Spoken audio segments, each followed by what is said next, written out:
दुनिया की एक तिहाई इकोनॉमी 2023 में मंदी की चपेट में रहेगी। आईएमएफ ने किया अलर्ट, वर्ल्ड इकोनॉमी इन 2023। अंतर्राष्ट्रीय मुद्रा कोष आईएमएफ की प्रमुख क्रिस्टालिना जॉर्जिवा ने चेतावनी दी है कि इस साल वर्ल्ड इकोनॉमी इन 2023 वैश्विक अर्थव्यवस्था का एक तिहाई हिस्सा मंदी की चपेट में रहेगा और साल 2023-2022 की तुलना में कठिन होगा। उन्होंने ऐसा इसलिए कहा क्योंकि अमेरिका, यूरोपीय यूनियन और चीन धीमी अर्थव्यवस्था का सामना करेंगे। उन्होंने कहा, यहाँ तक कि जो देश मंदी की चपेट में नहीं है, उन्हें भी मंदी जैसा महसूस होगा। जल्द उठाने होंगे ठोस कदम। आईएमएफ चीफ ने कहा कि वैश्विक अर्थव्यवस्था ग्लोबल इकोनॉमी को बीते कुछ समय में एक के बाद एक कई बड़े झटके झेलने पड़े हैं। इससे दुनिया भर में मंदी का जोखिम काफी बढ़ गया है।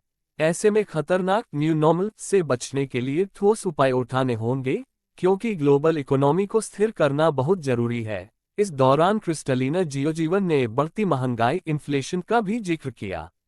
उन्होंने कहा कि वैश्विक अर्थव्यवस्था अभी भी कोरोना महामारी, रूस यूक्रेन युद्ध और क्लाइमेट चेंज जैसी चुनौतियों से जूझ रही है।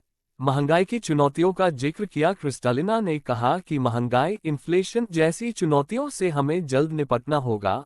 अगर केंद्रीय बैंक महंगाई को रोकने के लिए आक्रामक तरीके से ब्याज दरों में बढ़ोतरी करना जारी रखते हैं, तो यह लंबे समय तक आर्थिक मंदी की वजह बन सकता है। पीटीआई की रिपोर्ट के मुताबिक आईएमएफ ने बढ़ती महंगाई और मामूली वेतन वृद्धि के संयोग पर चिंता जताई है। आईएमएफ और विश्व बैंक की सालाना बैठक से पहले जारी रिपोर्ट में कहा गया है कि ऊंची महंगाई और मामूली वेतन वृद्धि के मौजूदा संयोग से मजदूरी के साथ कीमतों में वृद्धि की चिंता बनी है।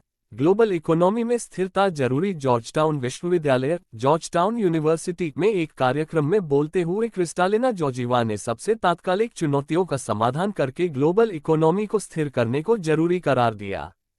उन्होंने कहा कि दुनिया की कई अर्थव्यवस्थाओं ने 2021 के बाद से मुद्रास्फीति में तेज बढ़ोतरी देखी है। नीति निर्माताओं को इस समय मिलकर कार्य करने की आवश्यकता है।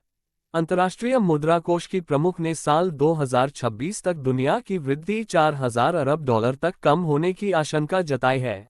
वैश्विक आर्थिक वृद्धि के अनुमान में कटौती। जॉर्जिवा के मुताबिक अंतर्राष्ट्रीय मुद्रा कोष वैश्विक आर्थिक वृद्धि के अनुमान में पहले से ही 3 बार कटौती कर चुका है। इसके साल 2022 में घटकर 3.2% रहने का अनुमान जताया गया था, लेकिन अब इसके 2.9% रह जाने की संभावना बनती दिखाई दे रही है। गौरतलब है कि अगले हफ्ते वाशिंगटन में 180 से ज्यादा देशों के वित्त मंत्री और केंद्रीय बैंक के गवर्नर मुलाकात करेंगे। वीडियो देखने के लिए धन्यवाद। मिलते हैं अगले सेशन में। प्लीज लाइक करें, सब्सक्राइब करें। For more updates, thank you again.